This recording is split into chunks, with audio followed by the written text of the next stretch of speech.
우리가 믿는 하나님은 전능하신 하나님이십니다. 우리가 성경에서도 익히 보아 알듯이 천지를 말씀으로 창조하시고, 그리고 바람과 바다도 꾸짖으시면 바람과 바다도 잔잔케 되어지고, 병든 자를 고치시고 죽은 사람들까지도 살려주신 하나님이신 것을 우리는 보게 되어집니다. 그분은 오늘도 우리의 기도를 들어주시고 그리고 능력으로 역사하시는 하나님이십니다. 그런데 오늘 본문에 보게 되어지면 그 전능하신 하나님, 예수님께서 우셨다라고 말씀하죠. 오늘 본문 35절에 보면 예수께서 눈물을 흘리시더라. 성경 전체에서 가장 짧은 구절이지만 가장 큰 감동이 담긴 말씀이기도 합니다. 그분은 하나님이십니다. 그러나 그분은 인간처럼 우셨다라고 하는 것이죠. 본문을 좀 자세히 들여다보면 지금 이곳은 베다니이거든요. 이름의 뜻부터 가난한 자의 집, 고통의 집입니다. 우리 광양이 빛날 광, 볕, 양 해서 햇볕이 잘 드는 고장이라고 하는 뜻을 가지고 있는 것처럼 베다니라고 하는 곳 자체가 고통의 집이에요. 가난한 사람들이 있는 곳이라는 것이죠. 그곳에 평소 예수님이 사랑하셨던 삼남매가 살고 있거든요. 나사로가 있고 마르다 마리아가 있습니다. 그런데 그 집에 죽음의 검은 그림자가 드리워졌습니다. 그래서 나사로가 병들었거든요. 여러분, 인생을 살다가 보면 이런 어려운 순간들이 우리들에게 문득 찾아올 때가 있습니다. 믿음이 없어서도 아니고 기도를 안 해서도 아니에요. 열심히 주를 섬겼음에도 불구하고 우리 인생 담장 너머로 이런 사망이라고 하는 불청객이 어느 날 문득 찾아오기도 하더라라고 하는 겁니다. 자매들은 급히 사람들을 예수님께 전했죠. 11장 3절에 보면 주여 보시옵소서 사랑하는 자가 병들었나이다 라고 하는 소식을 전합니다. 그러나 주님은 그 소식을 듣고 바로 가지 않으세요. 이틀 동안이나 그곳에 더 머무셨다라고 하는 겁니다. 그리고 나사로가 이미 죽은 그 이후에 베다니로 향합니다. 사람들은 이해하지 못하죠. 왜 이토록 주님이 늦으시는가? 사랑한다면서 왜 예수님께서는 늦으시는가 궁금증을 갖습니다. 성도 여러분, 우리가 신앙생활하면서 갖는 질문이기도 하잖아요. 하나님 왜 이렇게 응답이 늦습니까? 하나님, 지금 하나님이 일하시지 않으면 나는 죽습니다 라고 하는 그런 절박한 상황에 놓여져 있을 때에도 주님은 묵묵부답일 때도 있더라 라고 하는 것이죠. 마르다 마리아도 같은 말을 합니다. 32절에 보면 주께서 여기 계셨더라면 내 오라버니가 죽지 아니하였겠나이다. 주님 어디 계시다 이제 오십니까? 우리가 어떻게 주님을 섬겼는데, 내가 얼마나 주님을 여러 번 섬겼습니까? 그런데 내 오라버니가 죽어갈 때 주님은 뭐 하다가 안 오시고 이제야 오십니까? 이제 다 파국으로 끝나고 다 모든 것이 끝장났는데 왜 이제 오십니까? 라고 그렇게 항변하는 거죠. 이것은 2000년 전 여인들의, 즉 마르다 마리아의 울음이 아니죠. 오늘 우리가 살아가면서 우리가 겪는 이런 아우성들 아닙니까? 하나님, 내가 11조를 떼어 먹었습니까? 내가 예배를 빠졌습니까? 그런데 내가 왜 이렇게 힘들어야 됩니까? 왜 내 자식이 이렇게 병들어야 되고 내 자식이 이렇게 괴로워야 합니까? 하나님, 왜 이렇게 내 가슴에 대못을 받고 계십니까? 라고 하면서 하나님께 항변하는 우리의 인생은 아니십니까? 오늘 본문은 바로 그 이해할 수 없는 고난의 한복판에서 주님께서 하시는 말씀, 또 주님께서 맞닥뜨린 이 상황 가운데 우리가 하나님의 말씀을 듣기를 원합니다. 첫 번째로 좀 생각을 해보려고 하는 것은 원망과 불신앙이라고 하는 거예요. 마리아가 예수님 발 앞에 엎드립니다. 그리고 그 입에서 나온 첫 마디가 무엇인가 하면 주께서 여기 계셨더라면 이라고 하는 말이었어요. 이것은 신앙 고백이면서도 뼈아픈 원망의 말이잖아요. 주님이 조금만 더 일찍 오셨으면 우리 오라비가 낫을 수 있었을 텐데, 주님이 오셨다면 분명히 기적이 일어났을 거라고 하는 거예요. 그런데 주님이 오시지 않았다라고 하는 원망인 거죠. 주님이 그때 내 기도를 들어주셨다면 내가 이렇게 망가지지는 않았을 텐데, 주님께서 그때 이렇게 일하셨더라면 내가 그때 성공했을 텐데 라고 하는 이런 원망이 우리 가운데 있지 않느냐라고 하는 겁니다. 이제 성도 여러분, 우리 주님은 성경에는 그런 말이 없는데 타이밍의 주님이신 것 같아요. 하나님은 하나님의 절대적인 타이밍이 있더라라고 하는 거예요. 하나님의 시간이 있더라. 우리는 지금 당장을 외치는데 하나님께서는 가장 영광스러운 때를 기다리십니다. 그 하나님의 때를 기다리고 계시다라고 하는 것이죠. 나사로가 아플 때 고치는 것은 기적이지만 나사로가 죽어 썩어 냄새가 날 때 살리시는 것은 부활이잖아요. 주님이 늦으심은 방치한 것이 아니라 더 큰 영광인 부활을 위한 거룩한 기다림이셨다라고 하는 것을 우리는 이 말씀을 통해서 잘 알고 있습니다. 여러분, 주님은 우리의 문제를 해결해 주실 뿐만 아니라 우리의 죽은 소망을 다시 일으키시는 부활의 주님이신 것을 믿으시기를 바랍니다. 마리아의 원망 섞인 눈물을 보세요. 그러나 주님은 그 마리아를 향해서 너는 왜 이렇게 믿음이 그 모양이냐? 내가 누군지 모르냐라고 말씀하시지 않으십니다. 그리고 그 서러운 고백들을 다 받아내시는 주님의 모습을 보지요. 여러분, 하나님 앞에서 점잖은 척 하지 마시고요. 서운하면 서운하다고, 아프면 아프다고 울면서 매달리십시오. 주님은 우리의 정직한 슬픔에 반응하시는 하나님이십니다. 33절에도 보면 예수께서 그가 우는 것과 또 함께 온 유대인들이 우는 것을 보시고 심령이 비통히 여기시고 불쌍히 여기사라고 말씀합니다. 예수님은 마리아가 울고 있고 사람들이 우는 모습을 보면서 그 심령에 비통히 여기셨다라고 말씀합니다. 여기서 비통히 여긴다라고 하는 것은 헬라어로는 엠브리마오마이인데 이 단어는 두 가지의 의미가 있어요. 군마가 전쟁터에서 콧김을 씩씩거리며 내뿜는 모습이에요. 또 하나는 분노로 속이 뒤틀린 상태를 의미합니다. 즉 이 말은 예수님께서 비통히 여기셨다라고 하는 것은 슬퍼하셨다라고 하는 그런 의미보다 오히려 주님께서는 분노하셨다라고 하는 것이 더 가까운 거예요. 예수님께서는 지금 이 상황 자체를 보고 계시면서 분노하셨다라고 하는 것이죠. 왜 그랬을까? 두 가지의 그런 의미가 담겨져 있는데, 첫 번째로는 인간을 창조하신 하나님이 당신의 형상대로 지음받은 인간이 죽음이라고 하는 이 괴물 앞에서 무릎 꿇고 처참하게 망가진 그 꼴을 보시면서 분노하신 거예요. 그러니까 죽음이라고 하는 것에 무릎 꿇어버리는, 그리고 처참하게 망가져버리는 모습. 죽을 수도 있잖아요. 사람이 죽는 것은 이미 정해진 건데, 그런데 죽는 것에는 순서가 없는 거잖아요. 그런데 내 사랑하는 가족이 죽으니까 분노하는 것이고 고통스러운 거잖아요. 그리고 지금 젊은 이 나이에 죽으니까 너무나 마음이 아픈 거잖아요. 그런데 그런 사랑하는 오빠의 죽음 앞에서 모든 것들이 망가져버리는, 그리고 무너져 내려 버리고 있는 이 상황, 이 죽음 앞에서 무릎 꿇고 있는, 그리고 좌절하고 있고 낭망하고 있는 이 상황을 보시면서 우리 주님께서 지금 분노하고 계시다라고 하는 거예요. 두 번째로는 인간의 불신앙 때문입니다. 예수님께서는 이 베다니에, 특별히 이 나사로의 집에 자주 드나드셨거든요. 나사로를 특별히 더 많이 사랑하셨거든요. 그 집에 가시면서 예수님께서는 하나님의 나라에 대해서 그렇게 많은 설교들을 하셨을 거예요. 또 예수님이 그리스도이심을 그렇게 많이 보여주셨을 겁니다. 그리고 그 예수님께서 영원한 생명을 주시고자 오신 메시아임을 그들에게 그렇게 가르치셨을 터인데, 그런데 마리아는 주님의 가르침을 믿지 못하고 있는 거예요. 그냥 나사로의 죽음으로 인해서 슬픔에 쌓여있는 그들의 모습을 지금 주님께서는 보고 계신 거죠. 그것 때문에 지금 분노하고 계시는 거예요. 이렇게 망가져 있는 모습, 불신앙의 모습, 주님께서는 이러한 모든 상황들로 인해서 마음이 너무 아프신 것이죠. 그러면서 분노하고 계시는, 비통해하고 계시는 그 모습을 보게 되어집니다.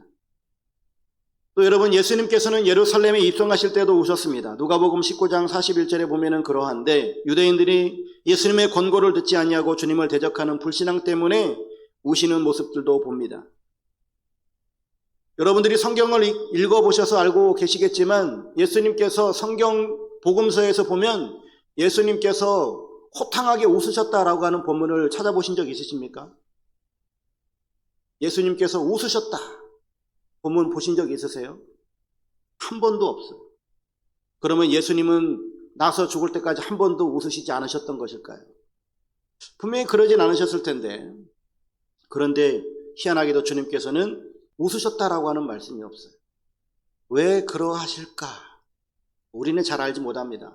그러나 우리 인간들이 가지고 있는 주님을 향한 믿음이 온전한 믿음이 아니고 불신앙으로 치닫고 있는 우리 이런 인생들을 바라보시는 주님의 마음을 우리가 좀 생각해 보았으면 좋겠습니다.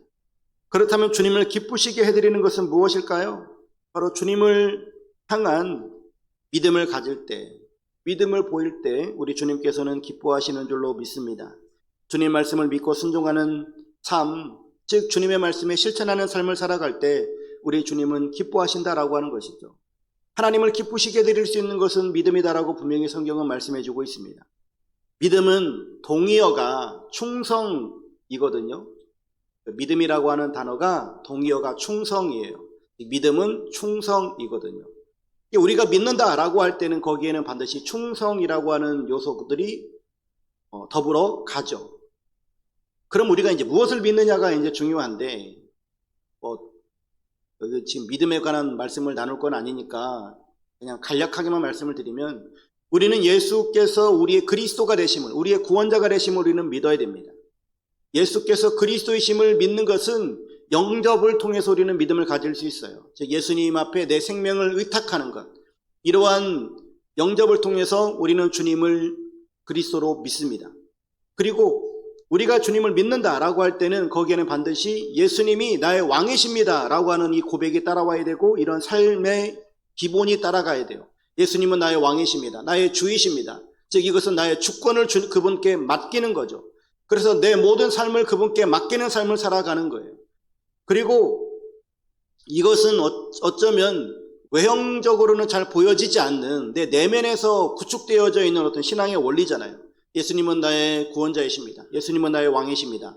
라고 하는 것이 우리의 내면에 믿음의 내용으로 채워진다면 우리의 삶 가운데서 우리가 적용해야 될 것은 무엇을 믿느냐? 그 다음부터 믿어야 될 것이 예수님은 말씀이시고 그 말씀을 믿는 믿음 안에 우리는 살아가야 됩니다.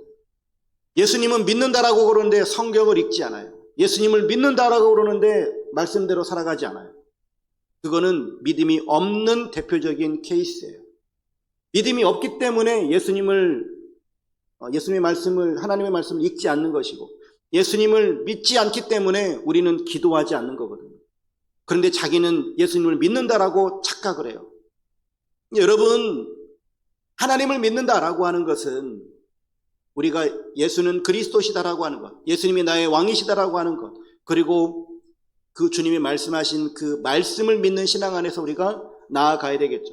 그리고 우리의 삶 가운데서 지금 우리가 가져야 될 믿음 가운데 하나는 무엇이냐면 바로 예수님이 말씀하신 것 가운데 이루어지지 않은 단 한 가지, 무엇입니까?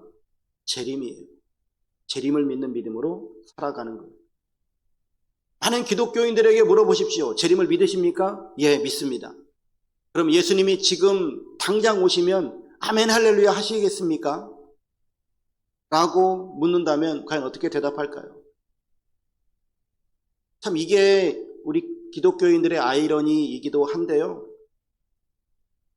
많은 사람들이 예수님의 재림은 믿지만 그렇게 기도한다라고 해요. 주여 속히 오시옵소서. 그러나 내 대에는 오지 마시옵고 저 다음 때에 오시옵소서. 그런데잖아요. 예수님이 재림하신다라고 하는 것은 믿지만 내가 살아생전에는 안 왔으면 좋겠다는 거 아닙니까? 왜요? 천국보다 여기가 좋거든요. 그게 우리가 가지고 있는, 나도 모르는 새에 내재되어져 있는 이런 내 안에 구축되어져 있는 그런 성이에요. 천국보다 여기가 좋아요. 소위 옛날 우리나라 옛날 어른들이 해왔던 말씀, 개똥밭에 굴러도 어디가 낫다고요? 이승이 낫다고요. 저승 가는 것보단 이승이 낫다라고 하는 것이 우리 정서예요. 호의호식을 해서가 아닙니다. 그런데 이게 지금 기독교인들 가운데도 그러한 믿음으로 살아가는 사람들이 있어요. 근데 그것을 자기는 믿음이라고 여기는 거죠. 왜? 나는 재림을 믿거든요. 여러분, 우리는 정말 주님을 기쁘시게 드리는 신앙생활, 주님이 이렇게 분노하시는 것이 아닌 정말 나로 인해서 주님이 기뻐하시는 이러한 신앙생활을 해 가야 할 줄로 믿습니다. 두 번째로 생각해 볼 것은 이러한 상황이 있잖아요. 주님께서는 이들의 이런 원망도 보시고 이러한 불신앙도 보셨습니다. 그런데 주님은 그 가운데서 눈물을 흘리십니다. 주님의 사랑의 절정을 보게 되어지는데, 예수께서 눈물을 흘리시더라. 성경에 보게 되어지면 예수님께서 3번의 눈물을 흘리시거든요. 그 3번의 눈물을 흘리시는 모습들을 보게 되어지면 첫 번째가 바로 오늘 본문입니다. 요한복음 11장 35절에 나와 있는, 즉 병 앞에서 힘없이 쓰러진 나약한 친구 나사로를 향한 연민의 정이 있죠.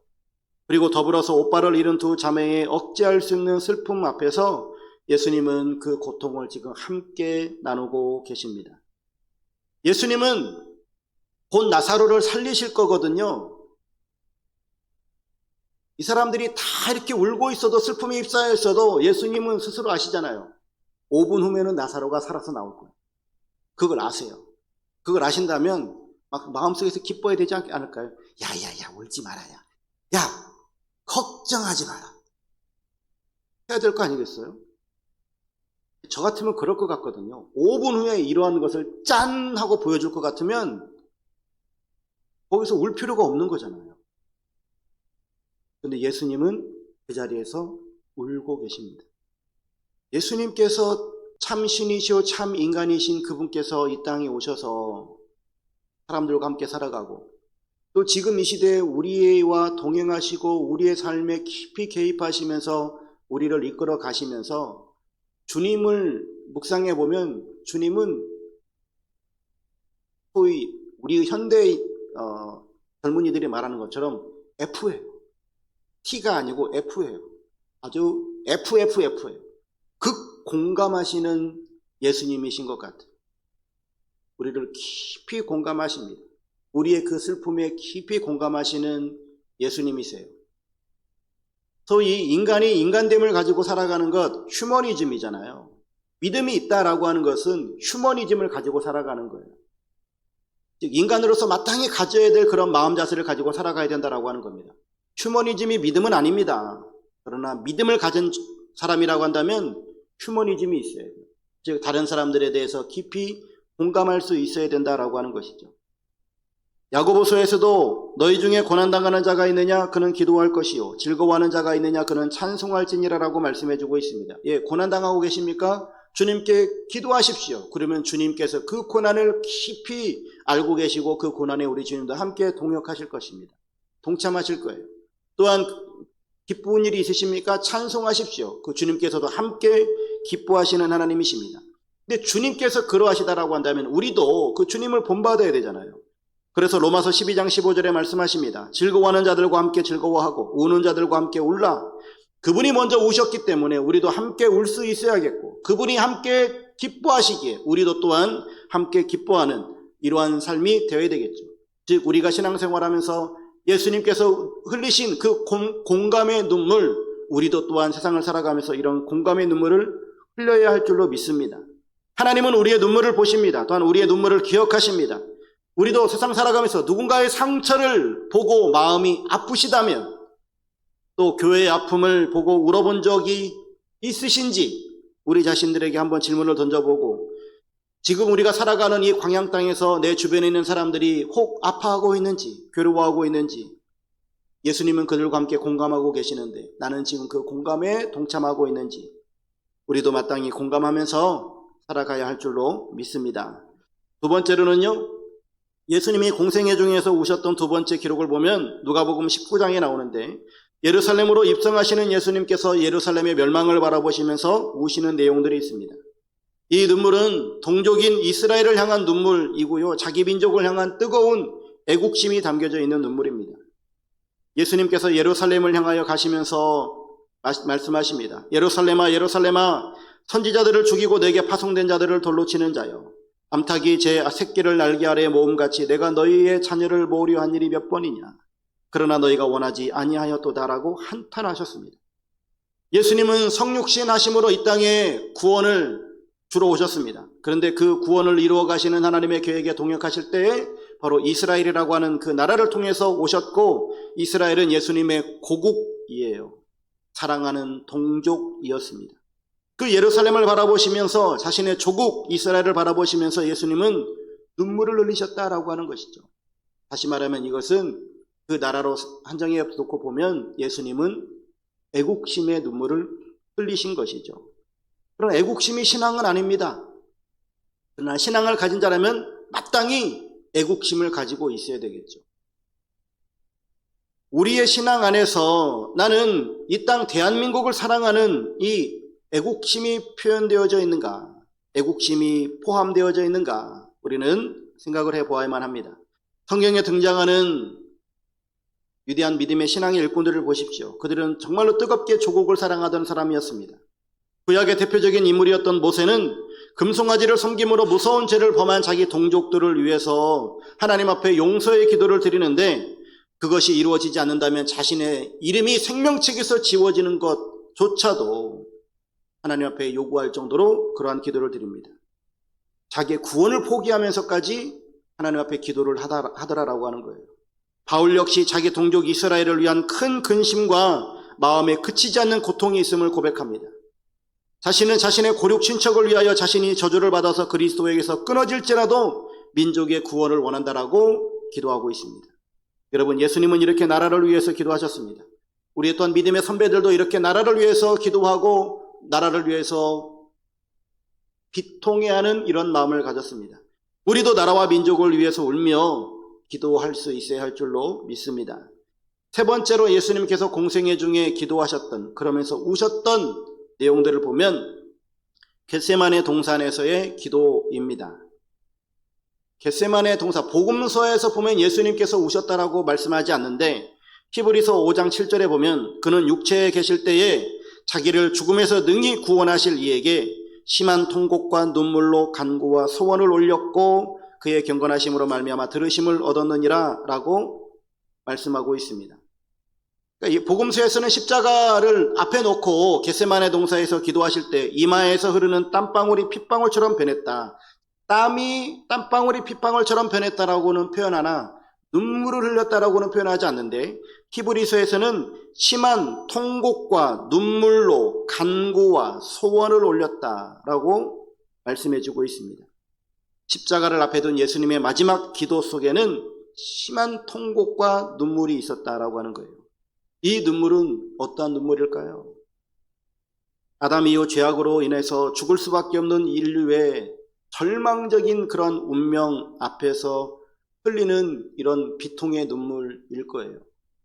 또 하나는 더 나아가서 인류 구원을 향한 구원의 눈물이겠죠. 예수님께서는 단순히 그런 불신앙이나 죄악을 향해서 비통해 하시면서 흐르는 눈물뿐만이 아니라 나를 통해서 하나님께서 이 모든 인류들을 구원하실 그 구원에 대한 감격의 눈물을 주님께서는 그 겟세마네 동산에서 십자가를 앞두고 흘리셨던 것이죠.